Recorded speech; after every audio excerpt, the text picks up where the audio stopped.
SGDQ.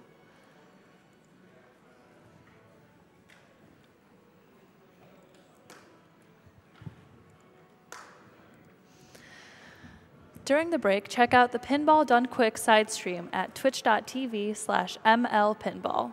Donate and have a chance to win a Star Wars pinball machine. All of their subs and cheer benefit Doctors Without Borders, and all followers will be entered into a daily midnight drawing. Go to twitch.tv/mnpinball for your chance to enter.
We received a donation of $68.78 from Oru Cat, who said, "Super Hot is the most innovative shooter I've played in years." I guess I should have yelled that because it was in all caps. RPD donated $5 and said, "Super Hot is the most innovative shooter I've played in years."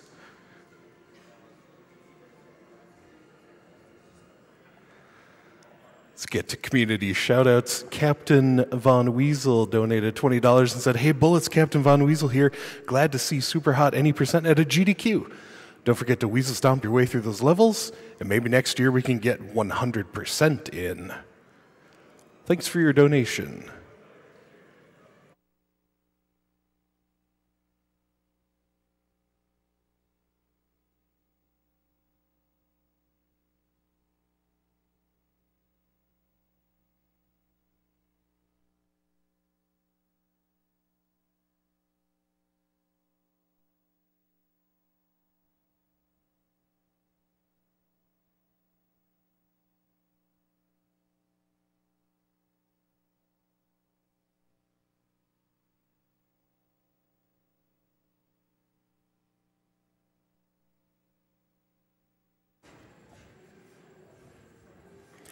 We received $25 from Stutler, who said, my 5-year-old son has been mesmerized watching GDQ and says he wants to be super fast at games when he grows up.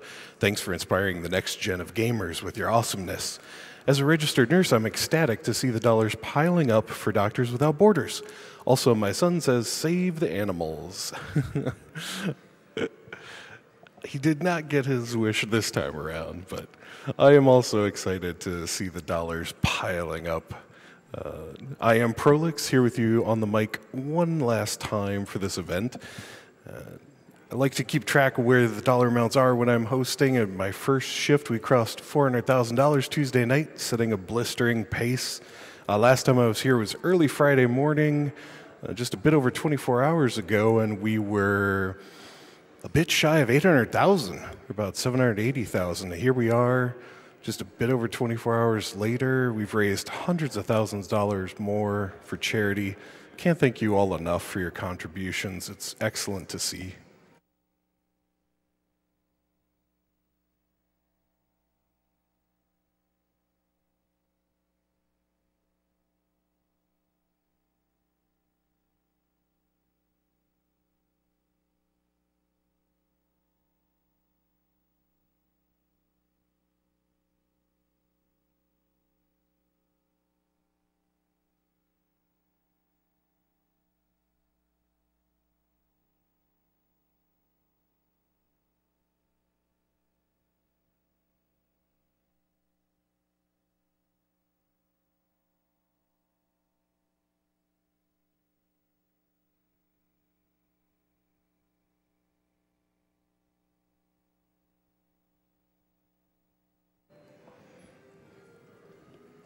All right, here's an older donation, but it's a chance for me to possibly make more money for charity, so how can I resist?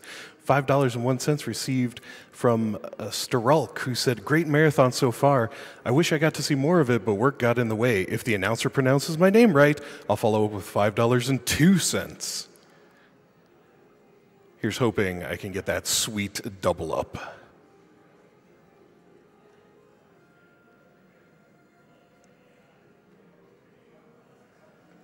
S. Veitch donated $50 and said, hi guys, thanks for all the runs. Super enjoyable, super worthwhile. Watched it every year.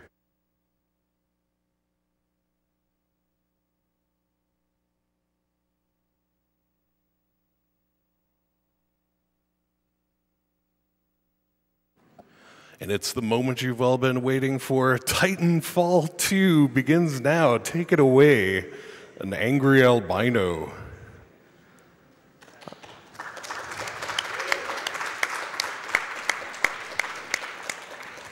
All right, so this is a very, very fast game with a few issues. The first of which is, at the start, there are a few cutscenes. But first, we're going to jump right in, start a new save file, and time will start when I hit space on this screen to load into the first level. Cool.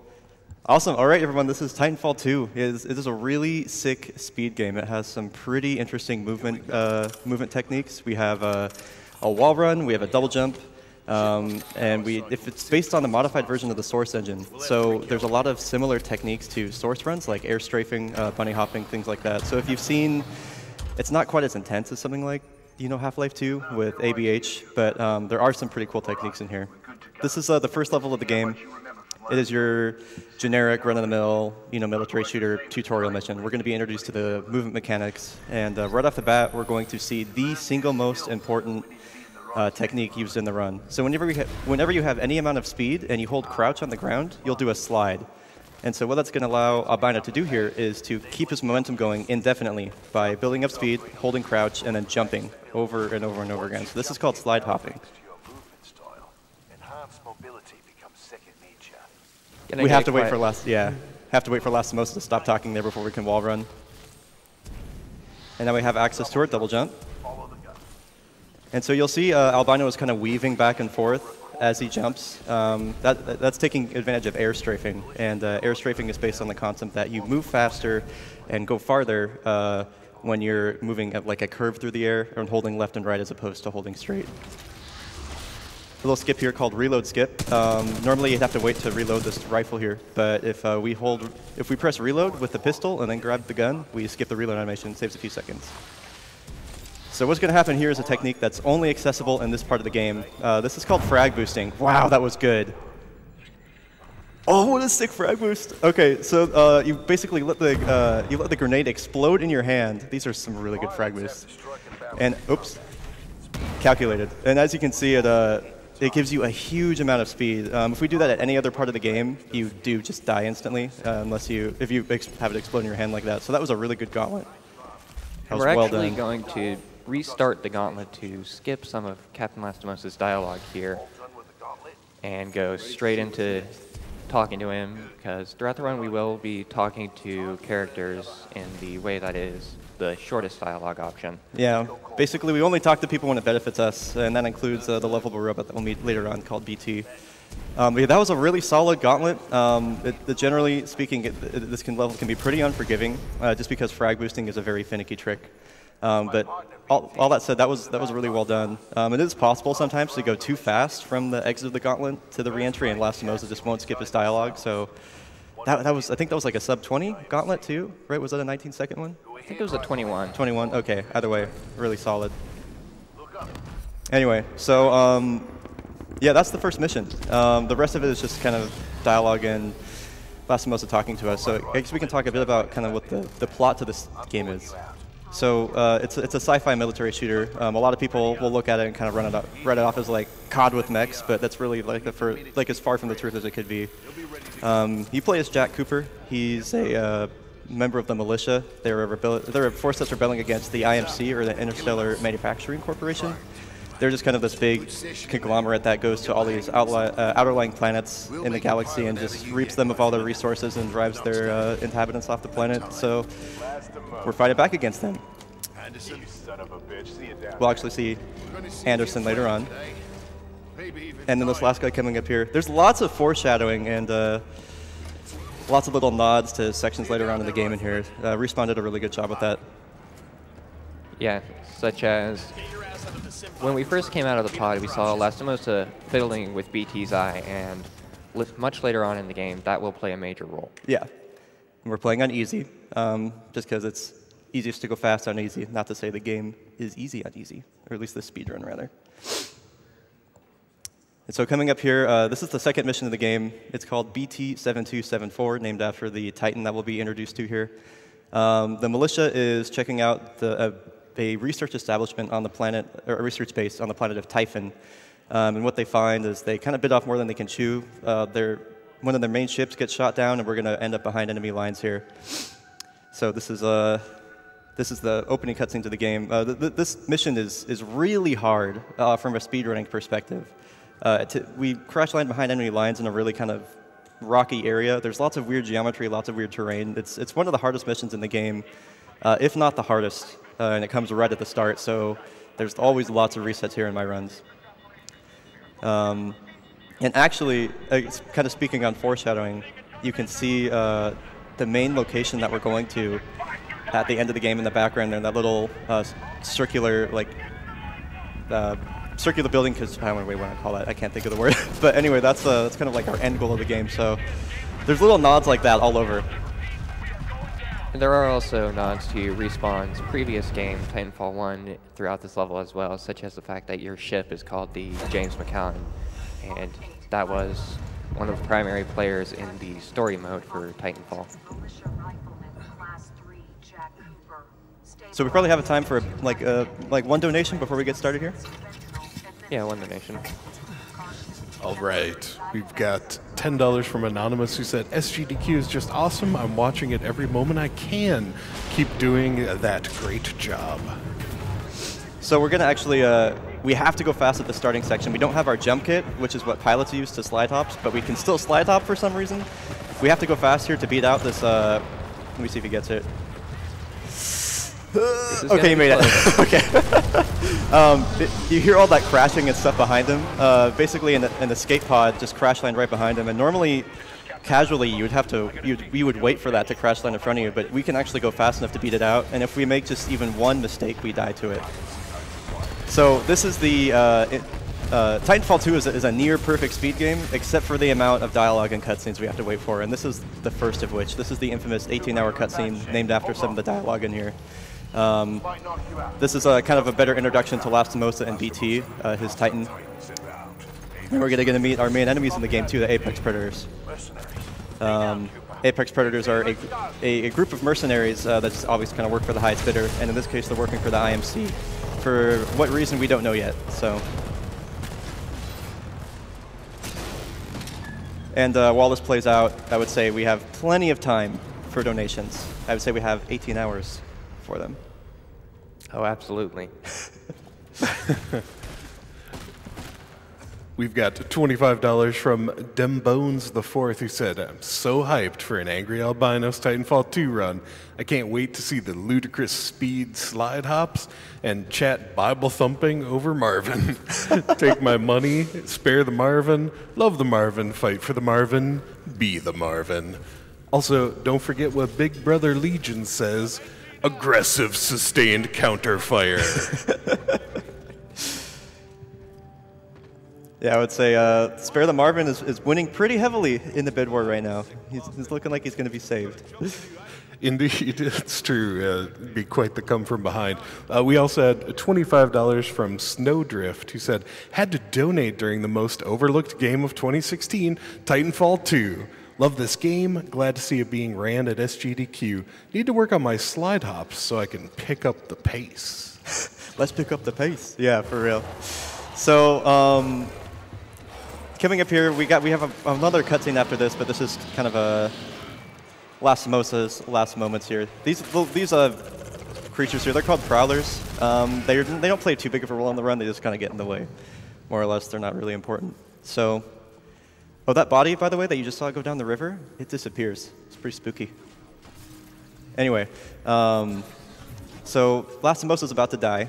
Fortunately for us, he normally just talks and slows us down, so it'll be good to finally be rid of him. Yeah. But speaking within the Titanfall universe, what's about to happen is a really big deal. You know, Cooper is just your run-of-the-mill soldier. He's nothing special. And a Titan pilot in the Titanfall universe is the best of the best, the elite. And so Lastimosa is transferring his jump kit and his Titan over to Cooper, which it's basically like taking somebody off the street and saying, "Hey, you're on SEAL Team 6." It's a big deal. Something that never happens. Yeah, particularly rare about this is because pilot training is extremely dangerous. In the previous game, it was established that 98% of pilots trained actually die in their training. Yeah, it's a big deal. So this is where the run really starts. There's been a lot of stop and go. From now on, for a while at least, it's going to be just all go. So we only have access to one jump right now. Our jump kit is calibrating. There's lots of software and stuff like that within pilot helmets and their jump kits. So here we go, to say the least. So right at the start, we're going to be picking up the EVA 8 shotgun. This is a very important weapon to our run, and fortunately for us, it's right here in our path, so that's pretty nice. We have access to our wall run. We're going to be going really fast, and because of that, enemies are going to be right in front of us, and so I would hope it's obvious why a shotgun is important in this situation. It's a automatic shotgun, decent fire rate, really high damage. And so this level has actually undergone a lot of changes in terms of the route in the past few months. This whole game has, actually. I mean, when we submitted the run, the record was a 132.55, and now, even in just a few months, the record has gone all the way down to 126.45, and that's thanks to big optimizations on levels like this. Not big optimizations, just a bunch of little ones. That was a really nice grunt slide. When you basically, if you land on top of an enemy, you don't have any friction, and you just kind of slide. You skate on them. This section right here is really difficult. It's called Death River. Fortunately, there was a little sloppy going over there, but Albino handled it well enough. There's just lots of weird rocks and geometry that we can get nicked on, and we only have one jump, so it's really easy to fall into that pit there. Though thankfully we are about to get our double jump, so there will be a little bit of a safety for the future jumps we're about to start making. Right. And every time that you see Albino going in a curve around a corner, that's because he is air strafing. You can't you can't do these like really tight curves with slide hops like this unless you're airstrafing. I mean, there's a lot of inputs going into every single action, or into every single turn he's doing here. So that was a solid first battery. We have to retrieve 2 batteries to recharge BT. Titans in this game run off battery power, oddly enough, and we need 2 of them to for BT, which is kind of interesting. Most Titans only need 1, but BT is a very special class of Titan. In the lore of the universe, the Vanguard class, which is what BT is actually far more advanced than any regular Titan. Yeah. And so we have to clear these 3 grunts out before we can install the battery. Nicely done. That was really good. We just cook a grenade and plop down there on that rock and kill all 3 of them. So this is one of those optimizations I was talking about. This is called River Jump. This is going to skip a pretty significant portion here and save us about, I would say, around 8 seconds. Nice, and that was pretty good. There's a little invisible staircase we got to climb right there, so that's pretty cool. Oh, nice save. That was close. That was definitely close. Yeah, one of the more frustrating parts about this level is there's a lot of areas where you just can't grab the wall for whatever reason. I thought that was one of them, but fortunately for us, it was not. So what we're going to be using here is a technique called wall kicks. Wall kicks, I believe I think it's a 3-frame window. I always forget the exact number. Of when you touch the wall, you can press space to jump off of it. And when you do, you get a good speed boost. And so if we chain together multiple wall kicks, we can just gain a lot of speed going through that section. That's where some of the biggest time saves is. Yeah, it's essentially when you first grab a wall, your pilot's hand moves down to touch it, and while your hand is moving, if you jump off of it, you'll almost always get the perfect wall jump. Yeah, there is a pretty nice animation that kind of gives you a visual cue. These grunts are not being nice to us.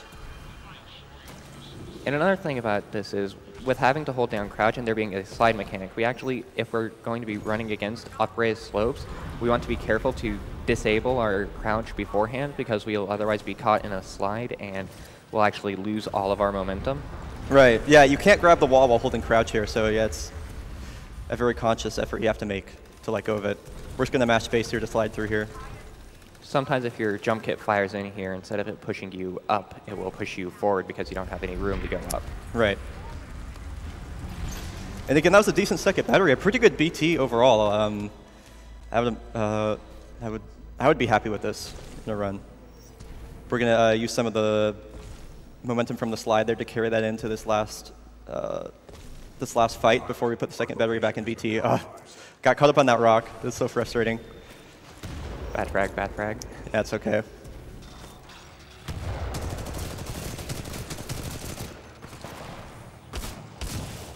We got one more. All right, there we go.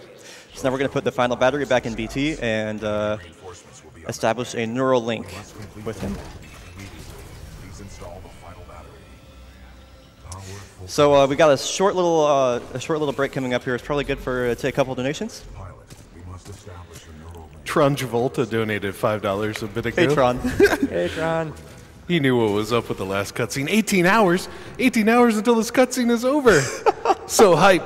My boys are finally up there running Titanfall 2 PogChamp. Shoutouts to Tron Travolta. He is the top console runner in this game. He's one of my homies. Thanks for the donation, man. We also had $50 from Anonymous, but someone from the LPR community said, my good friend Albino is running Titanfall 2, so I had to come say hi and donate some money to the cause. Everyone at LPR is watching and rooting for you. Donation to your choice. Thanks, man. So we're gonna get introduced to Titan mechanics here. This is just your basic Titan tutorial. So every Titan in this game, there are different loadouts that we'll have access to that we can swap through at will. This first one just has what's called the Vortex Shield. If you guys have seen District 9, this was actually directly inspired by one of the abilities that the mech has at the end of District 9, where basically it captures enemy bullets and can shoot it back at them. And there's actually some splash damage attached to the bullets that we're shooting back, so it allows us to clear huge waves of enemies. Pretty nice. And this section is determined on how fast you kill these things. So, I mean, parts of it are on rails, but the rest is just, oh, that's frustrating. Those drones can be so finicky with those Acolyte pods. So the Acolyte pod is just your basic lock-and fire shoulder-mounted rocket. Not a lot to speak about it there. Now we have to, before we can advance to the next part, we have to kill these set of specters here. If there's one or two of them left on the top of the ridge there, it's fine. The way it seems to work in the game is that if there are certain background noises going on, it will prevent important dialogue from starting. Yeah. So here's our first Titan fight of the game. We can make pretty quick work of this guy. We're going to lay down our electric smoke for some damage over time. And we're just going to block his way out. Yeah, pop his Vortex Shield, lock him in place, Acolyte Pod, and he's dead. Good job.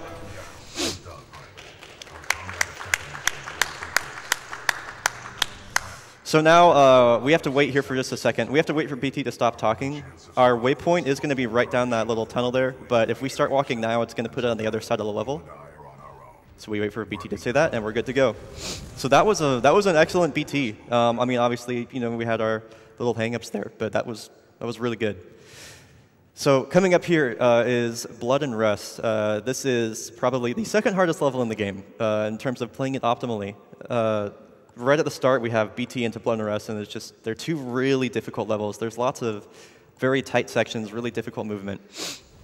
Right at the start, though, we're going to be doing, it's just a big Titan run, so this is kind of a time to chill out after BT before we have to get going again. So this is what we're making use of here is just optimal Titan movement. Optimal Titan movement is that we always want to have a boost charging. So you can see that little meter at the bottom of the screen.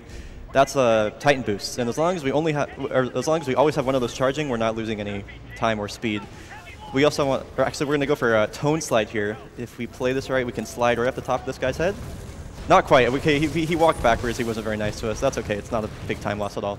So we want to use boosts when we're going off of ledges to keep our momentum for longer. And when we go around sharp corners, BT's kind of heavy, so he tends to throw his weight around corners and slide, and we can counteract that with boosts. So we just got access to Tone. That's probably the most important Titan to this run.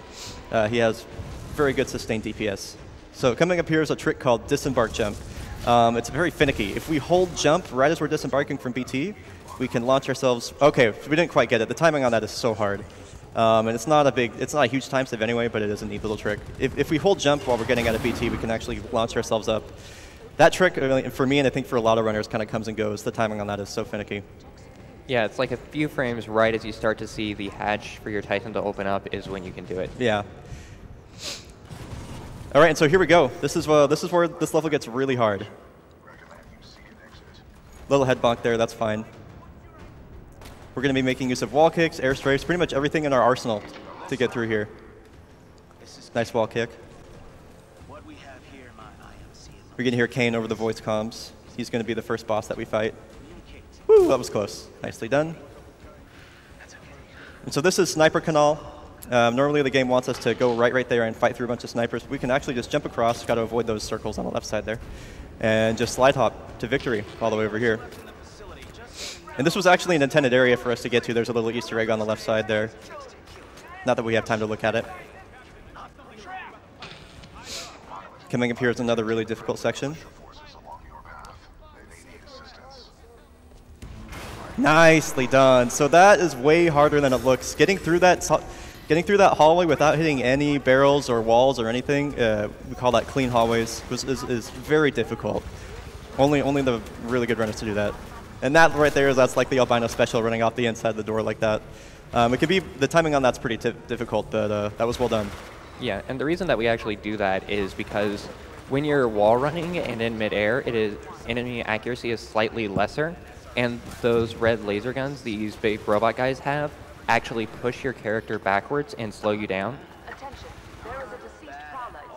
Right, and that was really good. Okay, so that was grunt hallways. That section can be pretty random just based on the positioning of enemies. It's pretty easy to get locked up on them, but that was well done. Overall, a decent Blood and Rust so far. Nice, good pipe climb. So coming up here, this is one of the biggest skips in the game in terms of time save. This is called Sludge Skip. We're going to be using specific dialogue options when talking to BT.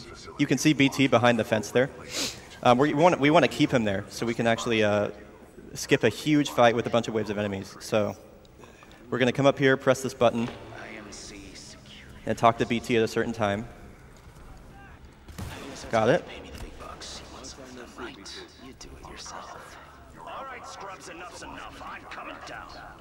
We got it. Nice job, dude. Now we're just going to get in BT. We have to wait for him to stop talking, otherwise we crash to main menu. And we're good. All right, so that was Sludge Skip. Normally you have to fight waves and waves of enemies right there, and lots of little explosive mines that are walking around called ticks. We were able to skip all of that. I mean, over the casual route, that's probably like a 5 or 6 minute time save. It can be very difficult. If BT stops talking before we get to him, he'll actually walk away from the fence, and it's a huge time loss. So this is our first boss fight of the game. This is Cane Fight. Cane Fight is pretty straightforward. We're going to be using Tone just to deal damage, or deal really good sustained damage. He has, for every shot that we get on Cane, we'll be able to build a missile lock, and once we build 3 missile locks, we can launch a barrage of missiles. So we also want to we want to try and shoot him in the center where his crit spot is, that little red dot, and we want to play around his flame shield, which is an ability that will block all incoming damage, depending on the direction he's facing. We're going to be using what's called loadout swapping to reload our weapon. So it's actually faster to switch to our other Titan loadout and then switch back to Tone. It's about a ½ second faster than normal reloading, so it builds up a lot of, or it saves a lot of time over time. And that was a good Cane fight. That was a solid Cane fight.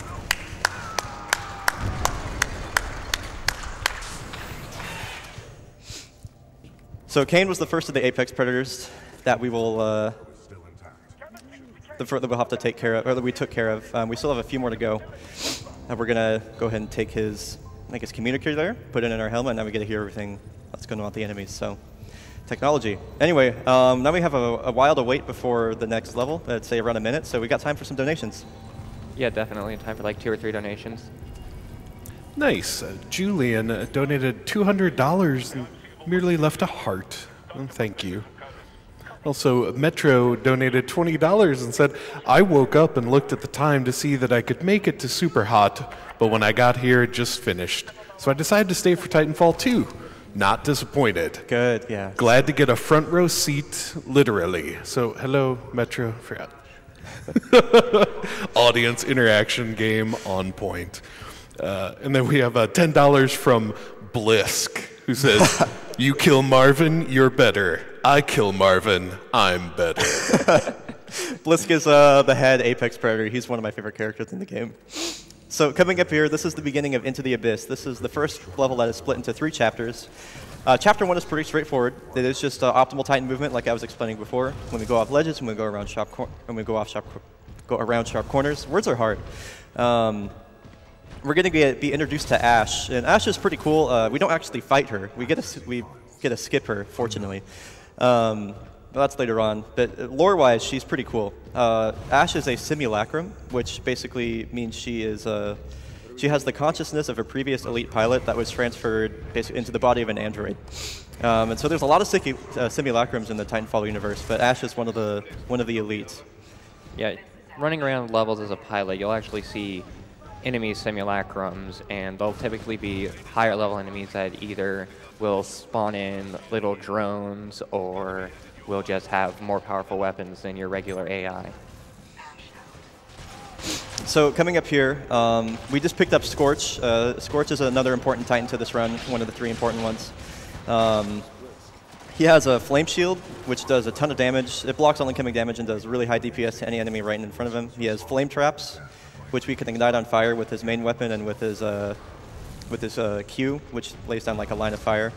And so what we're going to do here is we have to clear these 3 Titans to get through this door. So what we're going to do is switch to Scorch, and then lay down 2 flame traps, light him on fire, flame shield, and then use his core just for good measure, or maybe not. Okay, dude, the swag on him. Well done. So that was door clear. That was really, really good. That section can be pretty random depending on how Titans move, but Albino dealt with it very well. So coming up here, we're just going to go ahead in here and press a button which will activate the trigger to load into the next level. Albino throws a grenade here just for consistency to kill some of these Brents. And also because grenades are fun. And also because grenades are fun. Yeah, some of them can survive. And it looks like we are going to get the most based of crates. Yeah, thank you, base crate. Yeah, if we get there at the right time, the crate can actually launch us down. So after we press that button, there's actually no kill plane for the floor there, so we can just fall all the way to the bottom. It's pretty sick. So this is Into the Abyss Chapter 2. This level has a lot of history in this run. It's kind of an enigma. It's really fast. Albino cloaks there so he can see the crates past him, so he doesn't get knocked up on him, because this is this section is really fast. Nice. And we're going to be using wall kicks here. Yeah, and the thing is, right there, we're actually going to purposely slow down so we can get the perfect angle for going in here. Yes. Now coming up here, we have a really cool trick called platform launch. Basically, what's going to happen is we're inside a huge assembly line. We don't really understand what the IMC is building here, but we're going to take advantage of it. So this platform is going to launch forward. We're going to use the momentum from it to basically skip this a pretty large gap. The timing for it is pretty precise. If we don't get it, it's okay. I'll explain that later. But this is a pretty cool trick if we can get it. I think nice. Nice, dude. Good job. Yeah, that's a pretty cool looking trick. And then we're not done yet. We have another big skip coming up. This is crane skip. So how this works is when you jump off of a wall at the far edge, you actually get the same speed boost as you do with a wall kick. And then if you combine that with air strafing and properly timing your double jump, you can actually cross that gap much earlier than you're supposed to. Normally, you're supposed to wait for a lot of houses to be built and all that, and just keep up. Yeah, and that's called edge boosting. It is a pretty niche trick. We don't use it a whole lot, but when we do, it's very useful, like right there. So now we didn't make it to that platform. That's okay. We're going to be able to catch up to it pretty easy. We just got to avoid these ticks here. They're pretty much the only real thing that's of a real danger to us on easy difficulty. Albino's going to get lined up, and then we're going to launch across the platform here. Because, yeah, every time anything is moving, if you put yourself off of it in the same direction that it's moving... Oh, okay, that's fine. We got a good checkpoint. Yeah, we got pretty much a perfect checkpoint, yeah. It looks like there right before we launch ourselves. Yeah. Just cool. play it a Nicely little done. bit safe. And just as a disclaimer, speaking of checkpoints, the checkpoints in this game are very brutal, and there's a lot of difficult tricks that we're going to be doing that if we miss them would theoretically cost us, upwards of like, 2 to 3 minutes. So we do have a custom config file that has quick saves enabled. That's just so if we do miss some of these really big tricks, we don't lose like 2 or 3 minutes of time or more. So just as a disclaimer, normally in a normal run that wouldn't be allowed, but for the sake of marathon safety, we do have those enabled, and we're going to be we do have one of them lined up for a trick that's coming up after this. So basically, all that cool stuff we just did doesn't even matter because this is an auto-scroller. Surprise! It's one of like the coolest auto-scrollers I've ever seen personally. But basically, this assembly line we're tied to how fast this final platform moves, and so we've beaten the final platform to this last section of the map here. And now we just have to, oh god, I thought you were going to get crushed. So now we just have to ride it to this final little climb here. But yeah, for the longest time, we actually didn't know this level was an auto-scroller.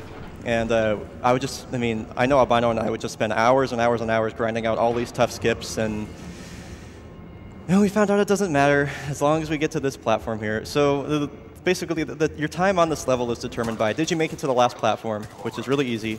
Did you die, which we did, but it may have cost us like 4 or 5 seconds at the very most. And then how fast do you do this climb coming up at the very end? So we have a pretty difficult jump and climb coming up. And as you can see, we haven't got a checkpoint for a while, so if we were to die on it, we would go back all the way before that big fight. So this is one of the reasons we have quick saves enabled. Anyway, so we're going to make use of what's called wall jump laddering here. How wall mechanics work in this game is you can't jump on the same angled surface twice. So unless there's an angle, 2 walls that are like right next to each other, or at a 90-degree angle, you can just kind of ladder between them really fast. So we're going to make use of that here. So coming up here, this is called tree hop, named for the tree that we hop off of, or one of the 2 tricks in this game called tree hop. So here we go. Nice! Well done. That is such a difficult jump. Getting that first try in a run is very good. So normally we'd have to wait for the platform that we were riding on to put us in the right spot to move up. But actually we can just climb up early here. And these walls can be really finicky. But we're going to try and ladder between them like that. Well done. And yeah. We got it.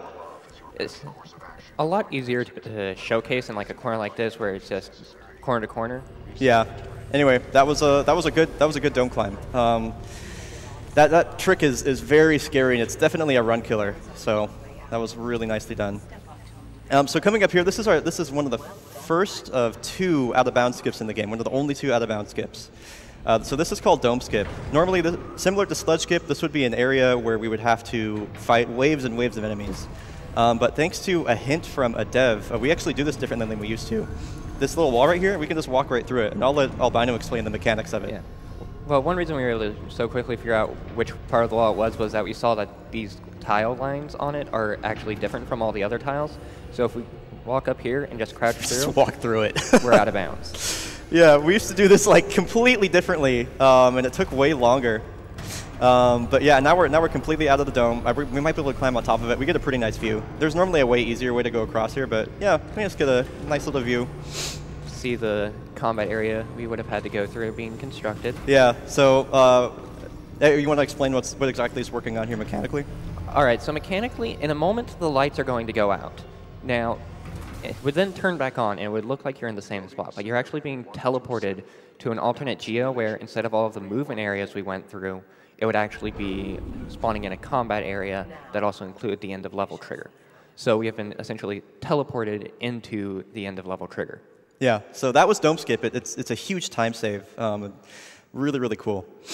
So coming up here, this is the final chapter of Into the Abyss, and I would say arguably the hardest one. This is kind of like a hidden boss of the run.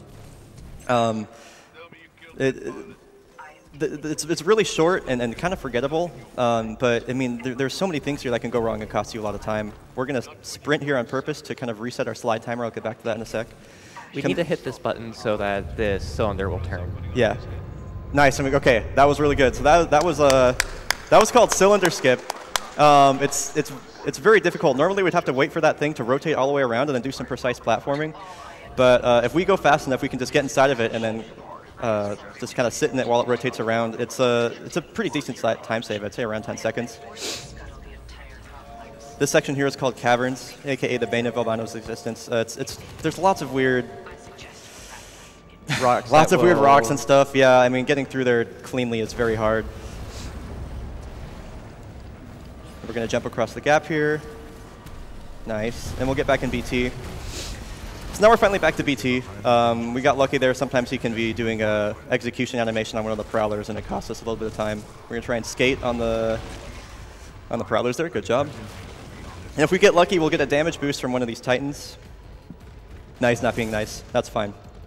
So coming up here, we used to have to fight Ash, but thanks to Taskanos, you're going to hear his name a lot. He's done so much stuff for this run. He is our resident game breaker. Yeah, he's our resident game breaker. He just finds all this crazy stuff. We're going to be skipping Ash. Ash fight was really random and really difficult, and now we're going to be using the second out-of-bounds skip in the game to skip it.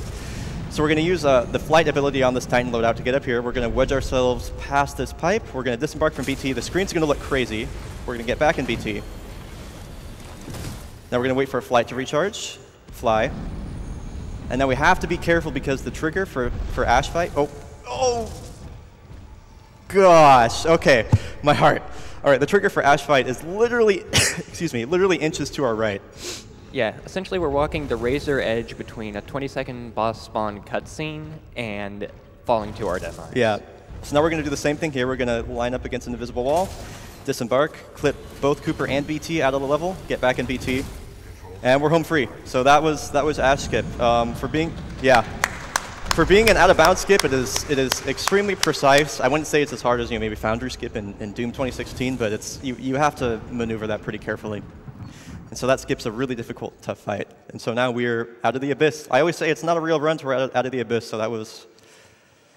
We're in a good spot right now, I'd imagine, time-wise. It's been a good run. Yeah, now would probably be a good time to read a donation. Yeah. All right, we have $10 from Jack Narik, who said, "Good luck, Albino. It's been amazing following the progress of this run. Here's to an amazing run to show off how cool this game is." Thank you. And so this level is probably the coolest level to play casually. As you can see, there's something not quite right with the flow of time here. So this is the research facility that we've been trying to get to for the entirety of the game so far, and this is why the militia came to the planet of Typhon. They wanted to see what exactly was going on here, and so you can already see like something is amiss as soon as we're in here. Fun fact, that guy talking to our left was the leader of the IMC, but we don't have our guns, so we can't shoot him, unfortunately. Coming up here is another trick found by Taskanos. This is called Rock Boost. It's pretty finicky, but if we can land in the right spot, we'll get a big speed boost based on sliding off this rock. Okay, and so we didn't get it. That's okay. Rock Boost is so cool. It's one of my favorite tricks, but being able to land on that rock at the right angle is difficult, to say the least. I mean, you can see he landed on a pretty sharp angle surface there, but he still didn't get any boost and actually stopped him in his tracks. The difference of getting and losing a rock boost is probably around 3 seconds, so it's not the biggest time loss ever. Oh, and so we found Anderson. That's Anderson. He's like stuck through the floor or something. He's having a bad day. There's been lots of theory crafting on how exactly he got put in that position. Nobody really knows. Logically, it doesn't make sense, but he's there. So we took his helmet, and like I said before, pilot helmets have lots of software and data stored in them, so we're going to give it to BT, and he's going to scan it and figure out what's going on here.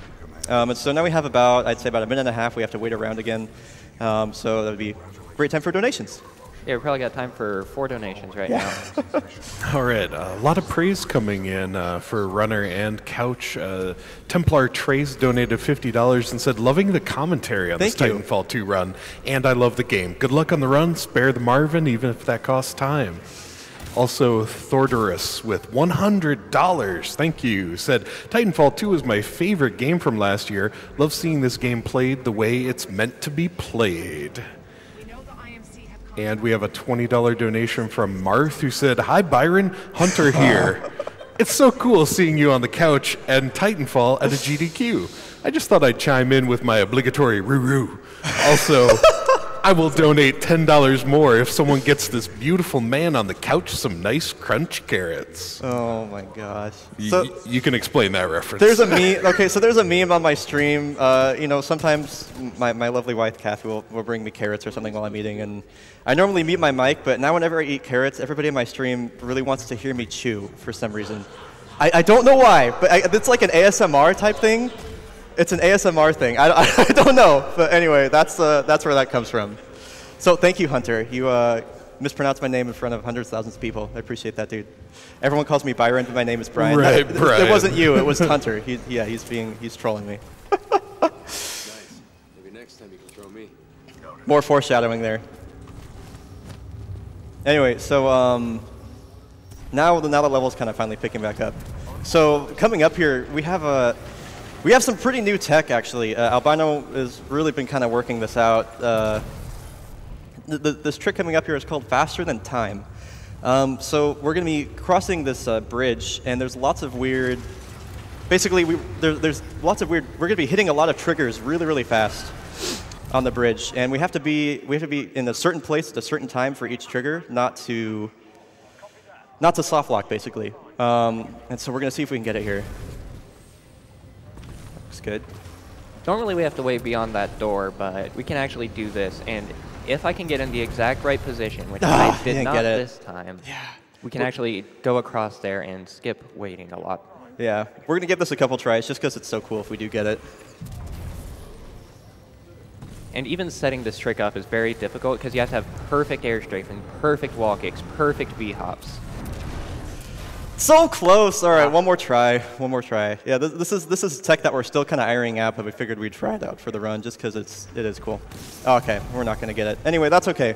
It does save around. I think Albino and I have theorized like probably around like 8 to 10 seconds if we get it correctly. But yeah, this bridge is just a nightmare. As you can see, time is swapping back and forth really fast, and so we have to be careful to not soft lock. Basically, you saw what happened if we go too fast, and if we go too slow, we lose time. So it's a real balancing act.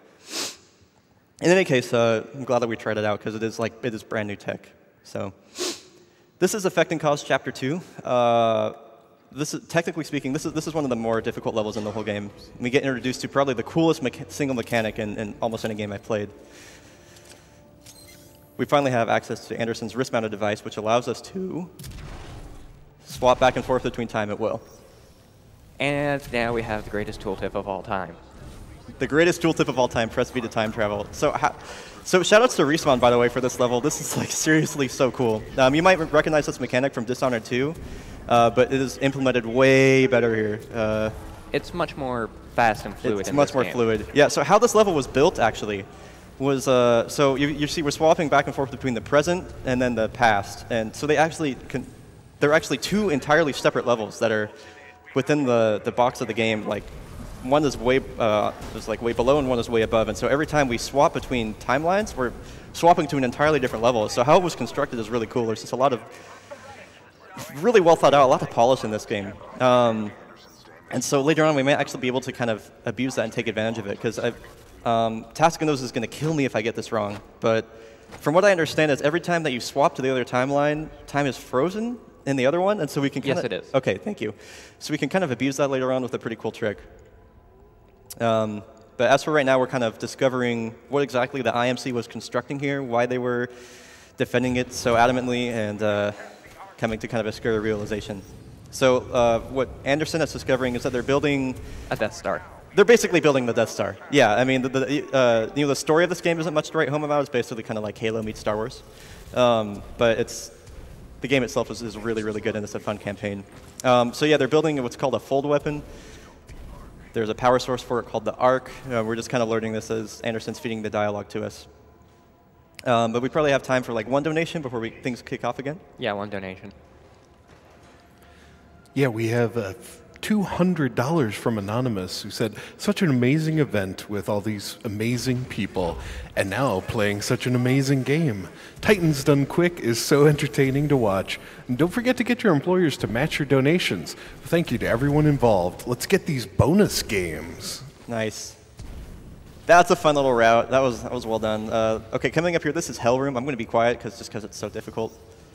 And we found, what, 4 skips in here that didn't work? Yeah. Because there are like 6 separate triggers you have to hit going through this room, and all of our routes missed at least one of them. OK, and we got that part. So that was good. This room is insanely difficult. It's so easy to die here. Nice wall kick. And we're going to be using wall kicks again here just to maintain and build speed. Well done, dude. That was a sick Hell Room. It's named Hell Room aptly because, I mean, it's red and orange, and also we die in there all the time. It's a very difficult room. But yeah, like Albino was saying, we found a bunch of different skips in there, but those 2 circular platforms that we passed over, there's a trigger that we have to hit on either one of those, and we found a way to skip usually one or both of them, and it soft locks the game every time. So yeah, that room is very infamous within the Titanfall 2 speedrunning community. And one interesting thing about this game is actually that, like, when enemies are pushing through doors, they're actually not yet solid, so you can just run through them. Yeah. So we have the final chapter of Effect and Cause right here. This one is pretty uneventful in terms of tricks and stuff like that, but it does have probably the coolest trick in the entire game that saves us like barely any time. Albino just learned it yesterday, so we'll see if we can pull it off, but this is called Time Stop. So we'll see if we can get it here. Ah, close. Okay, we got that. That means we were just a little bit too late. You saw how the screen just went crazy. That's because the game was basically. You know, I talked about how the level is built, like one is way up above and one's way down below. The game was confused. Oh, we got killed by the Legion. Oh no. Sometimes that Legion will be very kind and it'll just shoot you with its regular machine gun. Yeah. And that will actually give you a damage boost because projectiles do actually manipulate your momentum. Yeah. But that time it decided to use one of its Titan abilities, and that just instantly kills you. So what we attempted to do right there was we tried to trick the game into which timeline we were in by activating a time swap and then initiating an animation at the same time. So what would happen is it'd get confused which timeline we were in, and then the game would appear to be stuck in time like this, but not in this section. This is such a cool area of the game. Yeah, they actually built 3 separate versions of the same map. They built the past, the present, and the And then this one. Yeah, so... we kind of broke time.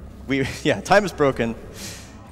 But yeah, casually, this was such a sick level. I mean, probably like...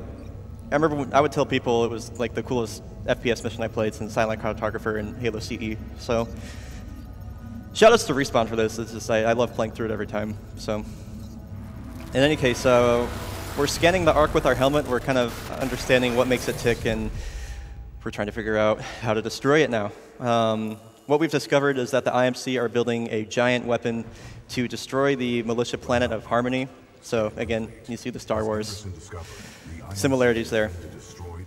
So If you guys want to get your donations in for the save or rather spare or kill the Marvin, you have probably, I would say, about 10 more minutes to do it. We're coming up on the cutoff for it. So we're coming up on the beacon, and then the kill or spare the Marvin comes up on the beacon chapter 2. So this is the beacon. We're going to try to establish contact with the militia through that big satellite that you see on the load screen there. This is the longest mission in the game. And also is home to the longest chapter, that being the Beacon Chapter 3. So, Chapter 1 has a lot of, I hate this chapter. There's not a lot that goes on, but there is a dialogue skip that, I mean, out of all the runners that have ever played this game, we cannot figure it out. We believe it is tied to the actions that we take prior to getting over to this platform here. What we're going to do is, let me backtrack a bit. We're going to basically walk ahead of BT here and walk over to this pad, this platform that you see on the left side here, where all these stalkers are attacking the space. And we're going to go here, and then we're going to run back to BT. And what this is going to do is effectively despawn all the enemies here.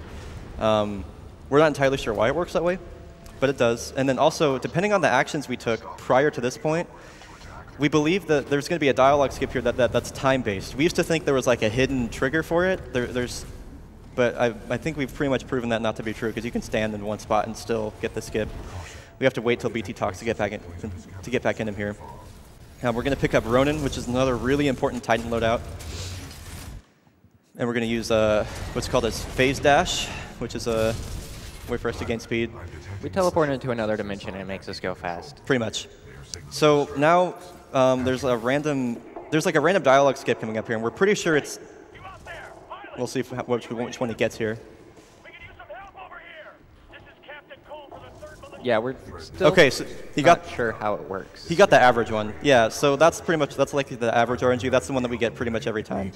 Yeah, we can't figure out how it works, and I mean, I've tried so many times. I think I figure it out, and then I go back and I do the exact same thing over again, and it's different. So it's tough. So all these militia are held up in this base here. Finally we were able to save them, and so now we're going to be waiting around while BT talks to Cole. By the way, this is Captain Cole. He's a jerk. Yeah, we like to call him Captain Redundancy because all he does is just repeat everything BT says. He's going to repeat everything BT says and generally just slow us down. We have to wait for him to get done talking a lot of the time. So if you speedrun this game, you hate Captain Cole. There's real no argument there. Anyway, so we probably have time for, I'd say, a couple donations before we start the Beacon Chapter 2. Skimble Cat donated $50 and said, good luck on the Titanfall 2 run. Captain Diablo donated $20 and said, love Titanfall 2, had to donate for one of my favorite shooters of all time, and of course to spare Marvin. Also, Not a Spider with $20 said, been waiting all week for this run of the best AAA shooter of the decade, and since most of the incentives are over already, host's choice. All right, and so I think now would be a good time to cut off the donation for Kill or Spare the Marvin. We're on the Beacon Chapter 2. This level is one of the most competitive ILs in the community. This is my favorite level to run. It has a really nice flow to it. It's really fast. There's no waiting, and we use lots of wall kicks, lots of really cool movement techniques. So, and thankfully they made the death walls visible for this first section. Yeah, that was well done, dude. That was really nicely done. A long-running meme in the Titanfall 2 speedrunning community is the fact that the death walls are just simply too high. There's a lot of really finicky death walls in this level. Yeah, or throughout the whole game rather. Areas that you don't think you should be able to die, but you still die. This is Kill Room. We have to dispatch these 5 enemies before we're allowed to continue. I think. For the store to open. Yeah, we got it. Okay, cool. And so we have the Marvin coming up here, sir. Are we killing him or sparing him? It turns out that we are sparing the Marvin. No surprise there. All right. His fate did raise over $5,000. Nice. So good job, little Marvin. All right. Just in case I mess up, I'm going to do a quick save here. And okay. That way, if I accidentally, out of habit, shoot the Marvin, we can Don't shoot the Marvin, dude. All right. One cool thing about this is actually, let's wait a minute, because you can actually jump it so that you jump this entire gap. Normally, they want you to go down and around. Okay. But if you watch the way the Marvin is moving his gun, you can actually jump all the way across. I was a little bit low on the wall there, though. Yeah, that's so okay. Let's just load our quick save. Okay.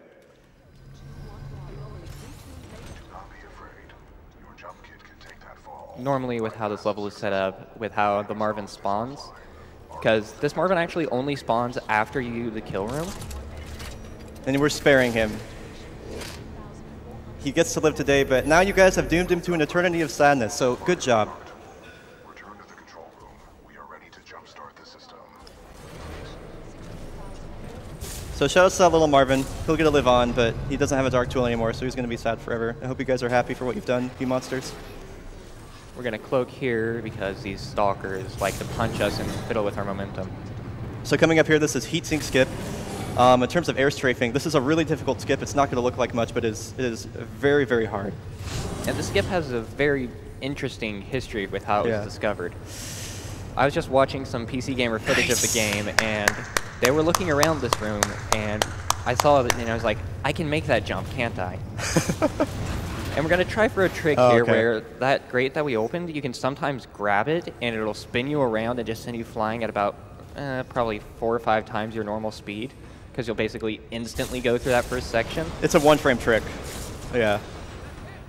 So you might have saw after he did heatsink skip, he ran into a little room there on the left. That was so we can hit a trigger so we don't soft lock the game. If we didn't run into that room, there would have been an invisible wall as we were crossing those last few fans. And yeah, we would have soft locked and had to restart the whole level. So that was a solid beacon too. I guess we had the death on the Marvin, but they're on the arc tool room, but that's fine. But yeah, one of the things about this game is it's pretty heavily scripted. It's very easy to soft lock in a lot of areas if you haven't picked that up yet. Generally speaking, if you were to ask, like, couldn't you just do this instead, or couldn't you just do this, it's either there's a death wall, there's an invisible wall, or it soft locks. There's lots of triggers that we have to hit in a lot of different areas.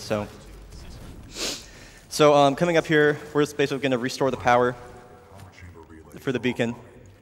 And there's not really a lot going on here. We're going to go into a room where we have to activate a bunch of switches, but we can't actually die in here, so there's no risk. So I would say you have time for quite a few donations. Yeah, probably like 6 donations, probably. Something like that, yeah. Oh, that's awesome. So we're getting a lot from the Titanfall 2 community and new fans alike. So that's great. But first I'll mention, so we've got a big one. A fan gamer donated $5,000.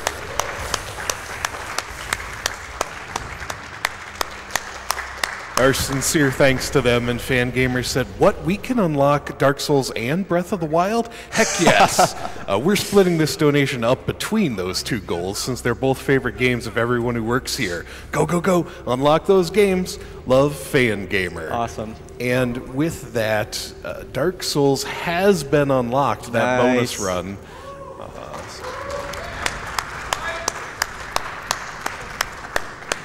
And now back to the topic at hand. Anonymous donated $170, said, SGDQ makes me pog champ like never before. These runs are insane. Also, we have $5 from Drunk Doctor, said, stayed up all night to make sure I wouldn't miss Albino's run. Best of luck to all the runners today, and save the Marvin. Drunk Doc's another runner. Also, Lex Trucks donating $50, chiming in again. I think they were anonymous earlier. Said, since last donation, I forgot to put my name there. Once more, good luck to you, Albino. Again, this is from Lex Trucks.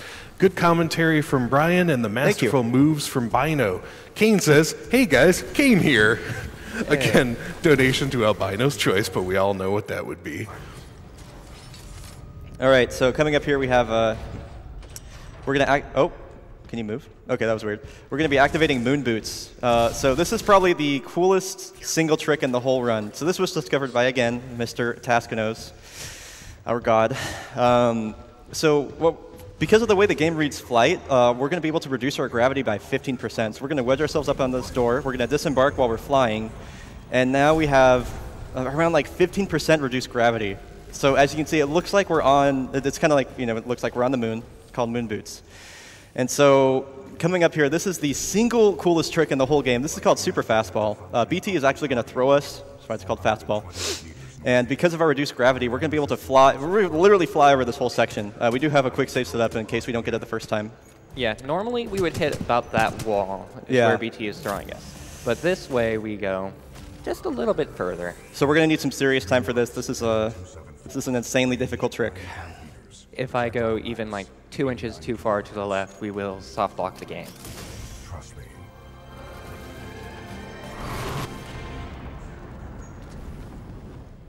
Got it. All right, and we did not soft lock. Nice. If we had this dialogue. Oh, okay. Darn. All right. So we didn't quite get the full super fastball. That's okay. You got the gist of what happens there. Normally, if we did get it, we would actually fly across this entire section. Unfortunately, that we didn't get it, but it is, like I said, it's an insanely difficult trick. So we're going to have to navigate our way through here. The old-fashioned way. You're going to go the old way. Okay. All right. Yeah, this really is one of the old way. I'm not even going to take the riskier old way. Yeah, Albino's is going to use some marathon strats here to play it safe. Yeah, this is one of those levels that's undergone a ton of changes, and one of the reasons why the record has gone down so low. I believe my gold split, before and after moon boots is different. Is a difference of around like 1.5 to 2 minutes, and that's just on this level alone. We're going to go around this building here. We normally have to go through it, but we can just kind of take this little run on the outside. So now we have the next really difficult part of this level. This is Grav Star Jump. Gravity stars are a special piece of ordnance that kind of create a gravity well. The gravity well doesn't affect us, and we can use the explosion to launch us. It's similar to a frag boost.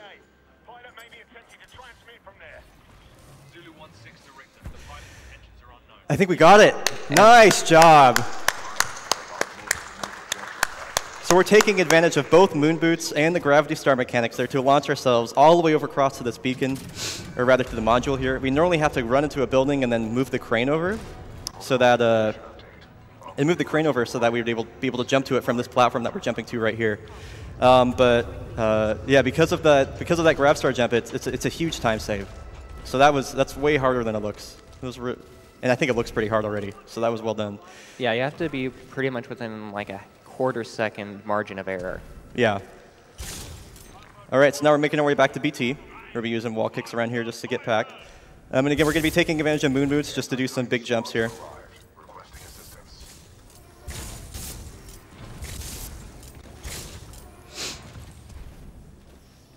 Let's pull out our carbine because we are about to enter pretty much the biggest pilot fight of the entire run. Right.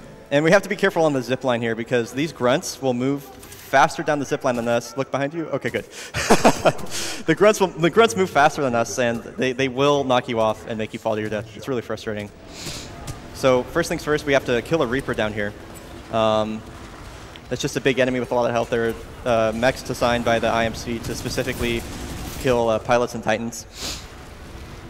And one thing you'll note is, like, with these stalker enemies, they've got a big glowing part on their back. If and they'll explode. Yeah, that's their weak spot. So we're just trying to clear all these enemies as fast as possible. And then we will go ahead and do our next little skip of the game. BT is going to be helping us out as well. He's not the most accurate, though, so we do have to kill most of these guys on our own. Got to be careful not to start off an execution animation there.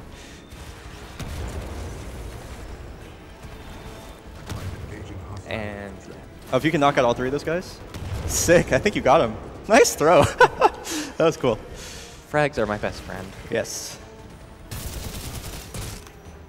All right, I think we're good. All right, so now we're going to use more of that wall jump laddering here to get up to the. So normally we'd have to wait for BT to throw us again. You'll actually hear his dialogue say a throw required, or a throw with additional climbing is required, and we're actually just going to climb on our own. So this is more of that wall jump laddering. We're just going to wedge ourselves in this corner and skip an entire climb and a throw, and it's pretty quick. There actually used to be there used to be a really high risk of crashing here, but again, I've said this a million times. Shout out to the Respawn devs. We've kept up kind of a small dialogue with them on just kind of things that. Just kind of issues with the run, and they actually patched out the crash issues here. So that was really cool of them. Yeah. And this is just a predetermined segment. Yeah. With quick saves, how they work, your abilities will actually reset. So we found we could use that to make BT fly permanently and even get him over to that segment that we were just running around in and getting the module from. But even if you leave him there, he'll teleport to catch you here. All right, so coming up here, we're going to be fighting Richter. There's a couple waves we have to get through before we fight him. Excuse me. 24 years old and my voice still cracks. Feels good, dude. And this is probably actually the area where the Respawn devs helped us the most. Yeah, this used to be, we used to think this was super random, but actually depending on where you're standing and where you're looking, you can influence where the enemies spawn. So first off, we're going to arc wave both these stalkers, and then we're going to look over here to spawn the next wave of stalkers.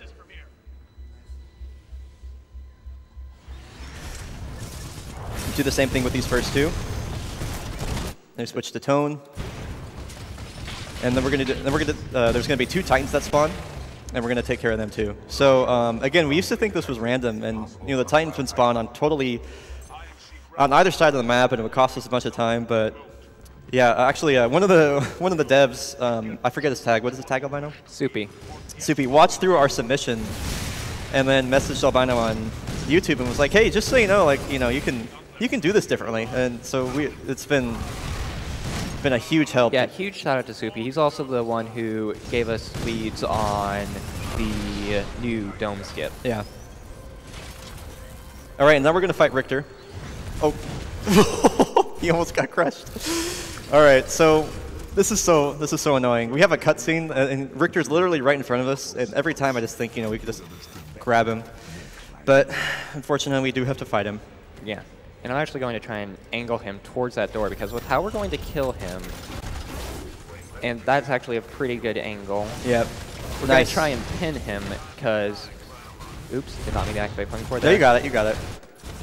We just wanted to stand in this thermite, because it does huge damage over time. He got unlucky with Richter too. That was a good Richter fight, but Richter wasn't kind to him, unfortunately. So you'll see after we get this Titan bar down, it becomes that kind of like caution type looking health bar, and we got disembark jump. That's what that looks like. That puts a Titan in what's called doomed state, and once they're in doomed state, you can melee them to start an execution animation. Sometimes when Richter enters doomed state, he'll just immediately like start his self-destruct. But he was being really mean that time, and we had to wait to get his health bar all the way down. Also, by the way, if you pick up the L-Star Albino, you can like aim right above Cole's head and then just like shoot the crap out of him. It's really satisfying. I did not know that. Yeah, so just aim right above his head. Which one's Cole? Cole's right there. Just aim right above him. Dude, it's so satisfying. Every time I get, Cole's so annoying, and it's pretty cathartic just laying into him. Yeah.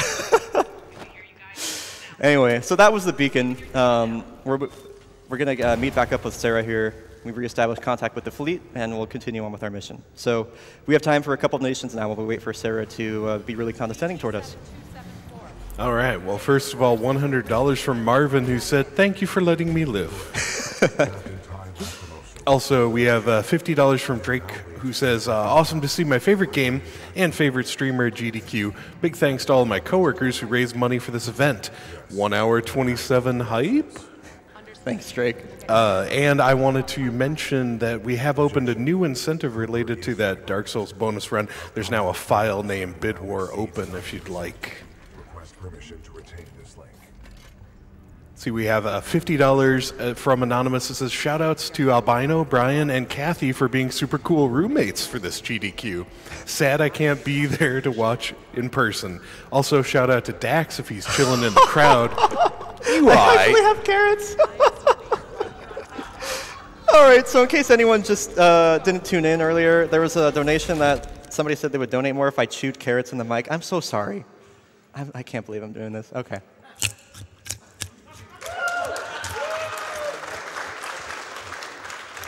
I hope you're happy, Hunter.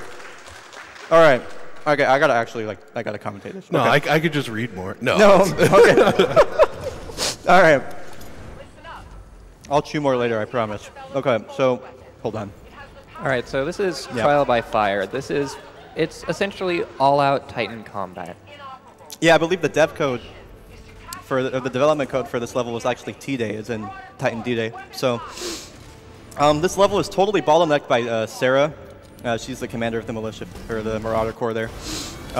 She's a huge bottleneck. Everything that we do in this mission is going to be so Sarah doesn't lag behind and basically slow us down. this level is very difficult. We have to dispatch a certain amount of enemies, or a certain set of enemies, so we can continue on here. So are you going to use the sword block thing? Yeah, just wait until I add okay. So this is a Ronan ability called Sword Block. It blocks 75% of all incoming damage, which is pretty sick. And what we can use that to basically walk through these turrets, and then walk right through that wall. It gets destroyed, so it's not actually a physical object. So we got to get back here behind the spawn. We're going to switch to Scorch here. And then we're going to use our Flame Wall on these guys and Flame Core. So every Titan has a core ability. Now think of a core as like an ultimate, you know, from like Overwatch or League of Legends or something. And every Titan has a different one. And so Scorch's is pretty unique and useful to us in that it does a huge wave of AoE damage. So that's pretty nice. So we're just trying to get rid of these enemies as fast as possible, especially these ones right here, these ions. They have what's called Laser Core, which is really dangerous to us. I'm about to have some trouble navigating through the menu there. It actually does a ton of damage to us, so we want to get rid of those guys as fast as possible. We're trying to kill a certain set of enemies so that Sarah will say, "Pilot, you're with me." And once she does that, it's seemingly really random. It's so annoying. Sarah just like ruins this entire level. And we still have a lot of enemies over here, so this is going kind of rough. We got to be careful not to die either.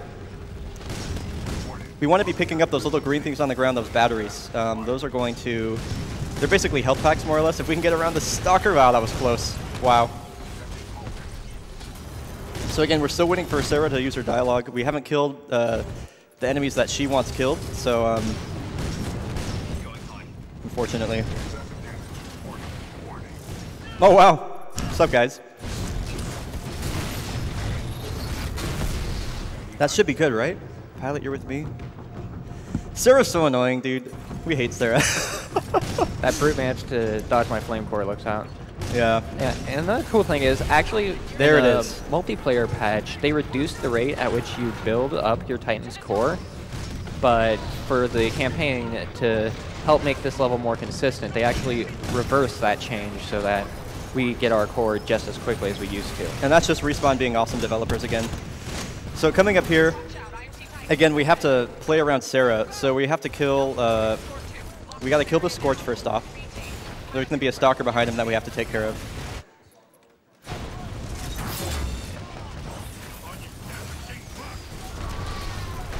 And we're actually going to be using Ronan's Sword Core ability, because as you can see from our boost bars, they've turned gold, and that is to indicate the fact that they are actually recharging at a significantly faster rate now, so we can cover much more territory. I guess Albino's not going to be clearing out the grunts. He's gonna gamble here, basically, that Sarah's going to catch up to him. And generally, if you go at a slow enough pace through here, Sarah will catch up, but she has a chance to get caught up on all of the grunts and all of the stalkers back there. If we do get lucky, we won't have to worry about that. And it looks like Sarah's being a jerk, so we're going to have to go back and capture her. So this is the gamble. Okay, she's actually considerably far ahead. That's okay. So again, yeah, Sarah is a huge bottleneck here. This level it's extremely difficult, especially...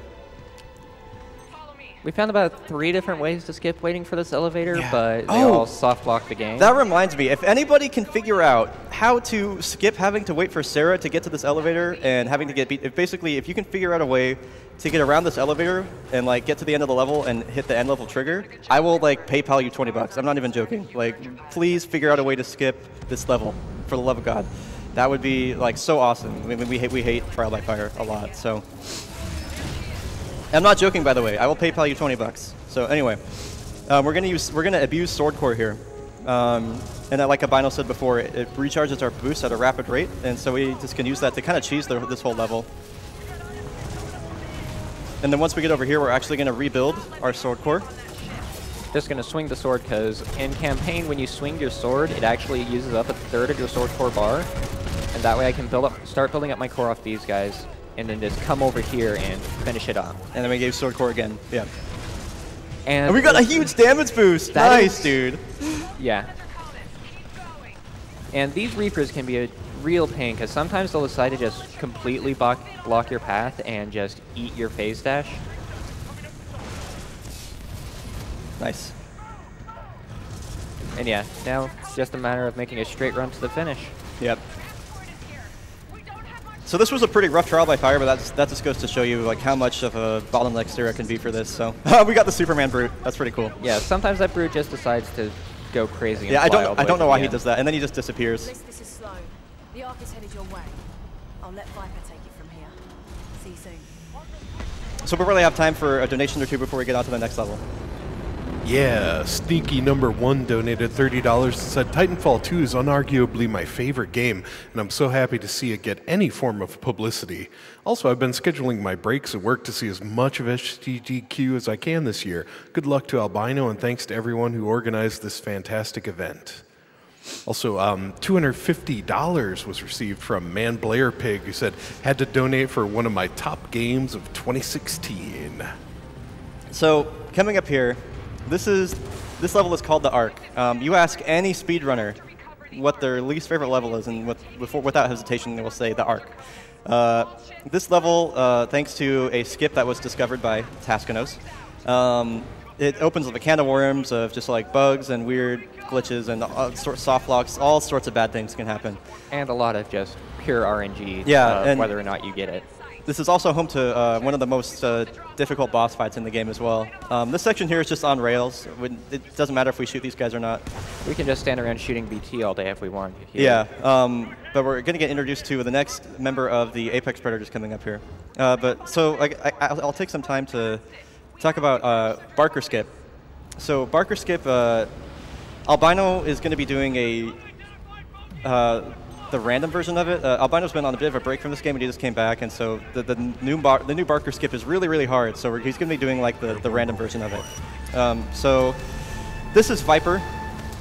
He's like the perfect anime villain. He's like just the right blend of like cool and edgy. You know, he's a cool guy. We're going to be fighting him later on. So coming up here, this is Barker Skip. What we're going to be doing is we would normally have to wait for BT to throw us to another ship. But we can actually, here's Barker. We can actually jump off of Barker's ship to the ship that BT is going to throw us to. We would normally use a frag boost for this as a consistent method of it, but the frag boost is really difficult. So Albino's going to take a gamble here and see if we can get it first try with the RNG involved. Barker's ship moves left and right randomly, and so does the 6-4 ship that we're jumping to. So we'll see if we can get this. It's... No. Okay, we'll just load a save then. So second try Barker would be good. We came prepared for this eventuality. Bad angled on that one. Yeah. This is a save. I know where we have the skip. It's just you got to get the angle right. And this skip is such a pain. That looks good. Oh man, 6-4 is being rude, dude. I think I'm hitting the left and right movement is the problem. Oh man. Bad angle. Let's say give it a couple more tries, yeah. And if I still can't pull it off in a couple more tries, no. There we go. Here. Okay, there's 6. Okay, so that's Barker Skip. There's a way to make that consistent by kind of plopping a grenade on the ground, but it's really, really difficult. Try and get 6-4 Skip here. Oh! Nice, dude. All right. We bounced off the wall, so our double jump actually reset there. Otherwise, we would have actually just fallen to our death. All right, so that's Barker Skip, and it's immediately followed by another really random skip called 6-4 Skip, which we saw right there. Those are two really insanely hard jumps back to back. One of the reasons why this level is so hated, and they both have their own little elements of randomness in them. So coming up here, we're going to have to clear these gun batteries. We can actually run through the first two and then just kill the last guy, and then the game registered as you clearing all the gun batteries, so that's pretty nice. So we'll just put on our stealth and then get a couple wall kicks through here. So we clear this last battery, and if we're fast enough, the game will actually despawn all the enemies that are in the other parts of the level. So if we can go fast enough here. Yeah, and throughout nice, good job.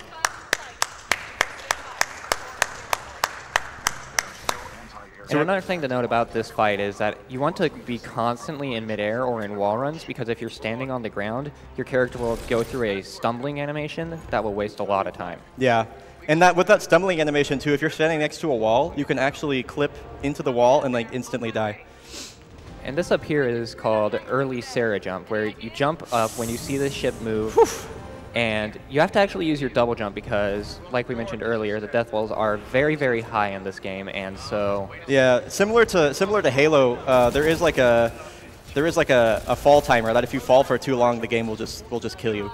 Let's try to find some fire stars because for some coming up enemies, we will want them to just get quick kills. Right, and so this is room clear. There's a certain set of enemies we have to kill as fast as possible. One of those being these 3 guys that spawn in right here. We can just use fire stars for them. And then there will be some stalkers that'll fall down. We usually need to take out 1 or 2 grunts here. Yeah, and there will be some stalkers that'll fall down, and we need to take care of those as well. And then generally, if we do that, the 6-4 will take care of the rest. Get over here, stalker. Oh, in case you're wondering who the 6-4 are, we didn't really introduce them. They're kind of an elite group of, not necessarily mercenaries, they're just an elite group of pilots that kind of fight for whatever they believe is the right cause. Oh my gosh, that was really close to death. So, yeah, after that taking out L-Star does a lot of damage. Yeah. I think they're... Okay, so the 6-4 took care of the rest. So that was room clear. Now we gotta wait for... Sometimes Gates can take her sweet time getting up here. Looks like she will be doing that today. Yeah, thanks, Gates. I love when they're climbing up and they say, try to keep up, Coop. It's my favorite. Took you long enough, Gates. All right. So this is your generic breach and clear sort of part of any military shooter. We don't actually have to kill anyone, though. Yeah, so we'll just be running up to that command console up there. Yeah. Oh, and fun fact, those breach charges share the same model as the tether traps on North Star. So we're going to be using our data knife here to pilot the ship. The data knife is a very masculine piece of equipment. You stab things and then you hack it. So it's a very masculine piece of equipment. So the game wants us to steer the ship right behind the Draconis over here. It can be kind of finicky with where exactly it wants you to put it. And Barker Skip can sometimes everything. Can sometimes just totally break this. Yeah, there will be times when you can get the ship right behind the Draconis and it doesn't work. And we have to walk really far away from the window here. Because of Barker Skip, if we stand next to the window, the game will crash to main menu for whatever reason. I think Taskanos knows why, but I don't know the exact reasoning for that. So Albino's just playing it safe. It's basically, from my understanding, is that it's the scripting things that you're trying to climb into BT's hand. Oh, that makes sense. Okay, yeah. And normally we actually would not have that Titan loadout we started out with, because normally we don't pick it up. But this time we do because with our safety save, it was just loaded from the main menu. And if you load from the main menu, it gives you all the loadouts that would have been unlocked on previous levels. So this is Viper Fight. Viper Fight can be, it's tough. So we're going to have to take care of these 2 Scorches first. Fortunately, the splash damage on Tone's gun can also grant missile locks. And we're going to use that to, like you said. And you can I didn't know you could do that! Yeah, you can kind of punch that Titan off the side of the ship. I have never seen that happen before. That was actually sick. Viper, get down here. Okay, so now Viper is being really rude. He's going to jump back and forth randomly, and we're just trying to get close to him so we can sword core him. There we go. Okay, this should be good. Okay, so Viper can... Yeah, Viper's just a jerk, and... Yeah, I'm just going to switch over to Expedition because it's a hit scan weapon, so... Yeah. Trying to... Swap reloading can be kind of difficult. It's easy when you got 2 loadouts. It's... That single missile did the trick. Nice. And yeah, Viper is single-handedly the hardest fight in the entire game. I mean, Sloan can be debatably harder, but yeah, I mean, Viper can be inherently pretty random, as you saw. You can use Sword Core sometimes to actually just 3-shot him, but I mean, you have to have his health and shields at a very certain area to do that. Otherwise, when he hits a certain health point, he will automatically just fly up and start using his core. Fun fact, once Viper comes in to hit you, it actually will refill all of your ammo, and that's very useful for what's about to happen.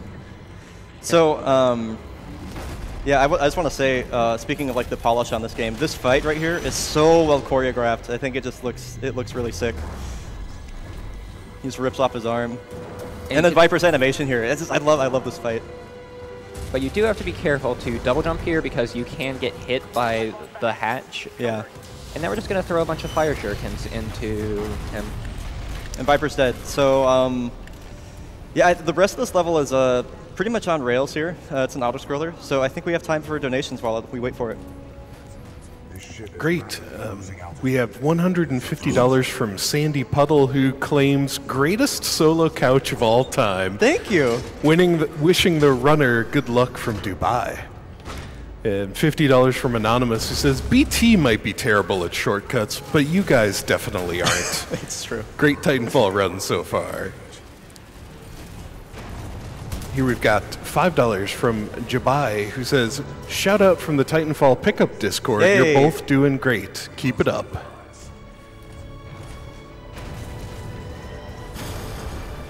Here's a $25 donation from Alt F4 Games. They say, good to see someone's pushing Titanfall 2 to its limits. One of the best AAA shooters I've ever played. Agreed. Mage donated $35 and said, I'm insanely impressed by this speedrun. Titanfall 2 is my favorite FPS since Halo Reach. Seeing this game get annihilated is just awesome. And Soupy donated $250. Hey. Thank you. Said, love the Titanfall run. You guys are great. Amazing skills and great commentary. You blow us away with what you've done with the game. Keep it up. And that was Soupy. That was the dev we were chatting on earlier. Thank you, Soupy. And of course, $50 from Anonymous, who says, so much fun watching Titanfall 2. Loving the commentary, Brian Otto. Thank you. I think we all need another carrot. Kappa.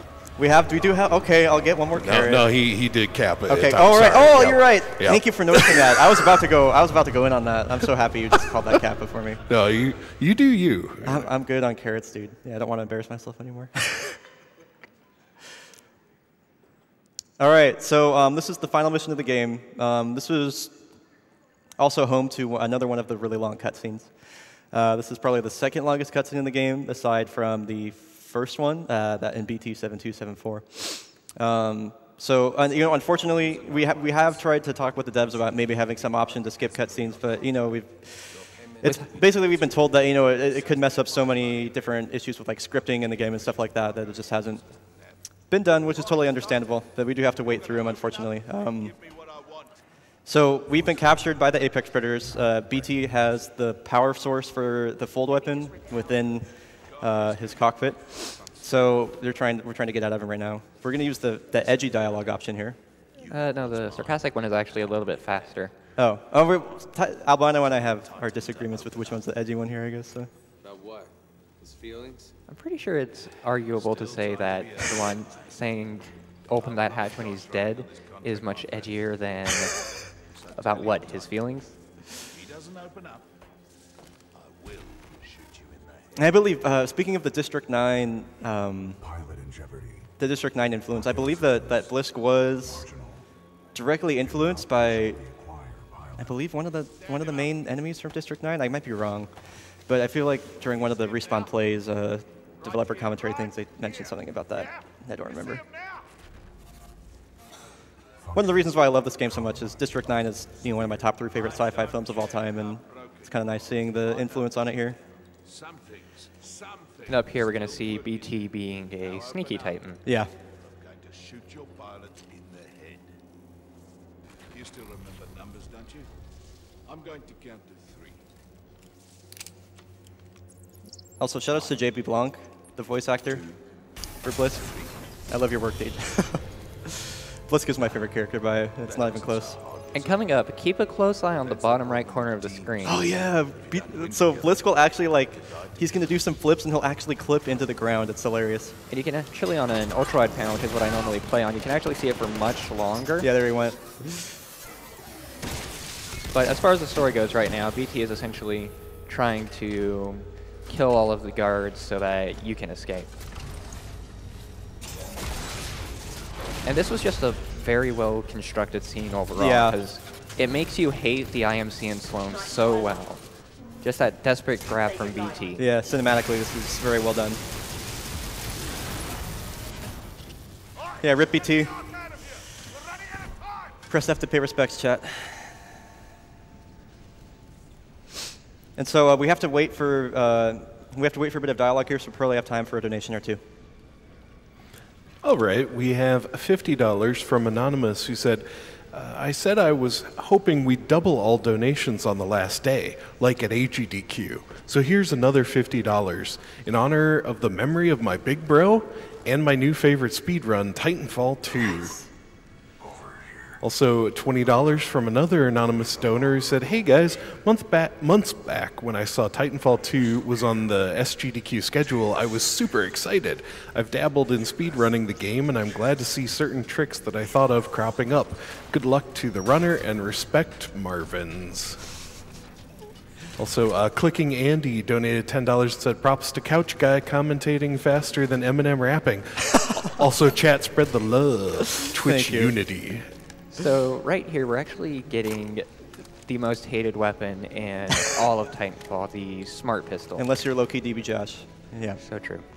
It's essentially, you get a pistol that has a built-in aimbot. Yeah. Albino has a deep hatred for it. So this is the Seer kit. It is the Survive, Evade, Resist, Escape kit is exactly what it stands for, which you'll see from the little mission objective here.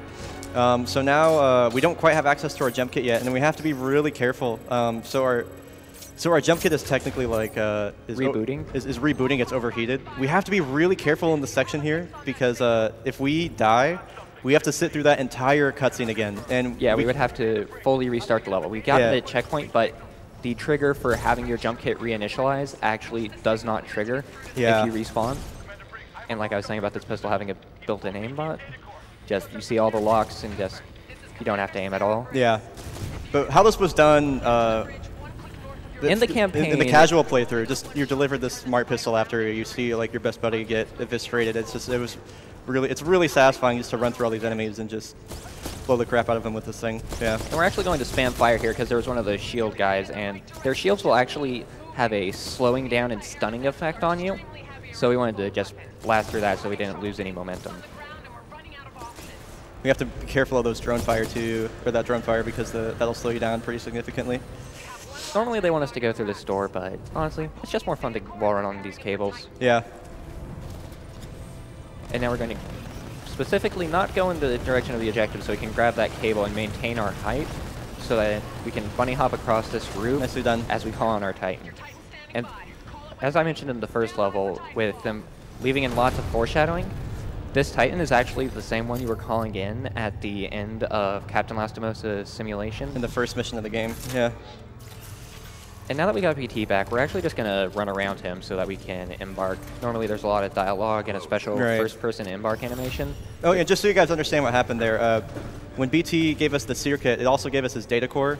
His data core is basically like, it's basically the consciousness of a Titan, and we're able to just basically remove that from the destroyed chassis that was BT and now put it back in this new one. So we're going to do some sword core cheese again here. We're going to build up core as fast as possible. We got 65% there. That's really good. Yeah, and one thing to note is that when Titans first drop in, their health bar will be yellow, and that is to indicate that they cannot take damage for their first couple seconds on the field. Yeah. So you'll actually wait until that Titan that drops in is in a normal health state so that you can use the arc wave, because it will just go through all enemies without slowing down or losing damage potential. So every Titan you hit with it will be confirmed 15% on your core. So this trick right here actually has a lot of history to it. That Titan that you see firing at us down the way, this used to be the most random trick in the entire game that would cost you upwards of a minute. That's door skip. So basically we used to have to try and position that Titan to get wedged into the door there, so the game would recognize that there's an enemy at the door, so they need to open up.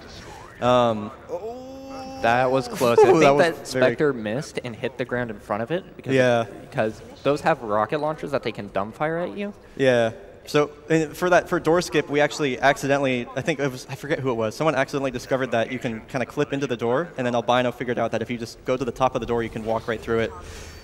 So this run used to have a lot of randomness right at the end, but thanks to the tech that we found with Barker Skip and Door Skip, it's become a lot more consistent, which is again another reason from the record going from a 132 all the way down to a 126 in the course of a few months. So this is Sloan Fight. Sloan Fight is, we have a pretty high risk of death, generally speaking. Sloan is an Ion, so she has that laser core I was talking about back on Trial by Fire. And she can also cheese it. Yeah, and she can double fire it, which is pretty unfair. So it has 3 phases. we're gonna, yeah, we have to wait for her to Where is teleport away. So now we're going to and down this a is flame again trap going to here. be more of that spawn manipulation like we did on the Beacon Chapter 3. Yep.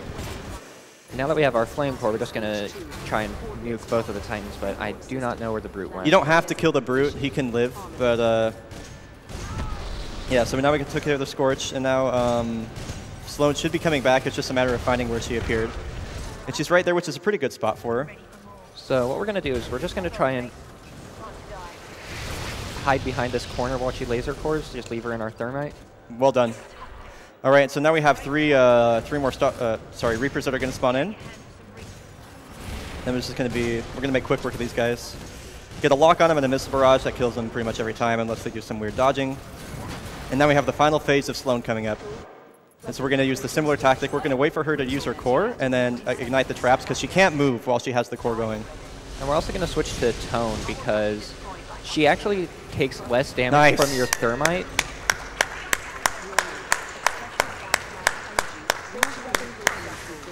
All right. So that was Sloan fight. So this is the home stretch. This is another one of those long cutscenes. Yeah, that was a really good Sloan fight. It's really nice that she doesn't move when she does laser core. So that fight has gone under a couple different iterations of optimization. So that's the most recent one. And this is a pretty long cutscene, so we probably got time to read a few donations. Yeah, for sure. Don't forget to hold W. Okay, I'll throw a few in for you. Navari donated $150 and said, "Is this Titanfall 2 or a Sonic first-person game? This run has some serious rail jumps. Gotta go fast." And Legend HOA donated $50 saying, "Awesome Titanfall 2 run and an awesome event this year." We also have a $20 donation from Slippo who says, "This week has been awesome and the upcoming games will blow my mind. Can't wait for the last night. We need that Breath of the Wild run. Greetings from Finland."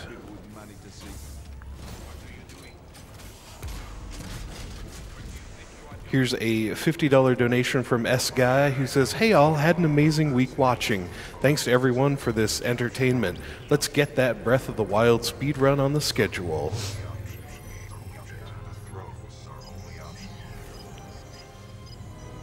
Oh, and while we have a moment, a buddy of mine promised he would donate $5 if I told Albino to go faster. So that was for charity, just so you guys know. So Ethereal, you owe us $5. So yeah, coming up is actually the final dialogue option that you should always take because if you do so not, depressing if you don't. you get just the saddest line from BT. I mean, you have to hold W here to assist BT in getting to this final section here. I've lost way too many seconds not holding W on this part. So yeah, in runs I've actually gotten to where I've failed the checkpoint because I went to get a drink for the cutscene, and when I came back it was like, you failed to stop the fold weapon. So yeah, and this is kind of our last desperate attempt to destroy the fold weapon before it fires at the Militia Planet of Harmony, and so we are going to launch ourselves into it. Don't worry, BT. Or so we think. It's going anywhere. But yeah, we actually didn't mention that these Titans are bound by 3 protocols. First off, they need a pilot because without a pilot, a Titan is not nearly as effective. Then they got to make sure that they get the job done. And lastly, make sure the pilot survives, even if it costs them their life. And that's why BT basically pulled us out of his cockpit and Makes threw the us ultimate away. sacrifice. All right, and this is the home stretch. So time is going to be when you see the pistol disappear and Cooper starts flailing his arms. So as soon as we lose control of Cooper. And this is actually a very cool segment, not just because there are all the flying platforms, but because of the tech. It's like... I love how Albino does that. So yeah, you normally have to wall run on that stuff there, but you can just fall. And it'll skip to the next area. So this section here is also really cool if you can get it. Oh, okay, not quite. That's fine. And this there we jump go. here, where we skip this and get hopefully a crazy speed boost, Nice. was actually discovered on accident when...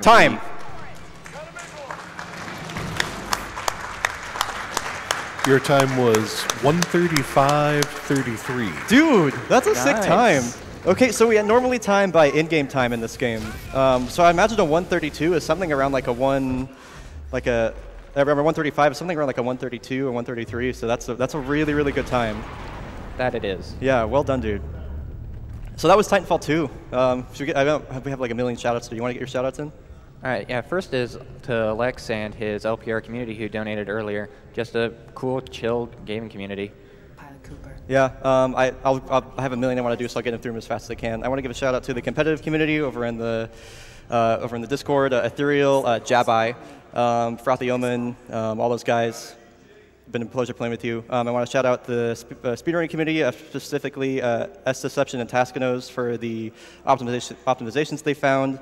Shout out to my wife, Cabby, back on the couch back there. Who else? I know I'm forgetting something. Oh yeah, if you guys want to speedrun this game, seriously, we have so many resources for you. You can find our Discord on the speedrun.com page for Titanfall 2. We have an entire Google document with all of our known tech. We have a super helpful community. We would love more people speedrunning this game. It's really sick. So if you guys enjoyed it, I hope you did that. Also, be sure to check out Albino. I mean, he streams on YouTube all the time. He does some good stuff. I think he's going to be picking up Near Automata, stuff like that. So. Signing off. Yeah.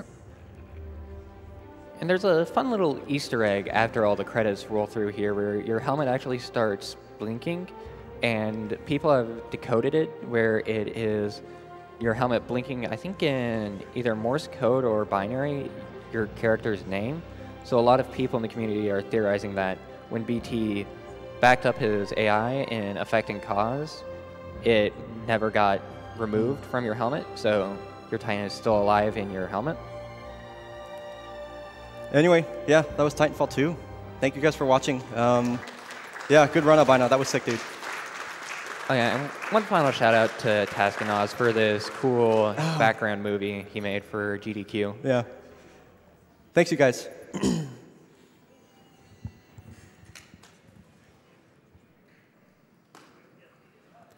Thank you very much, an angry albino, for that great run of Titanfall 2.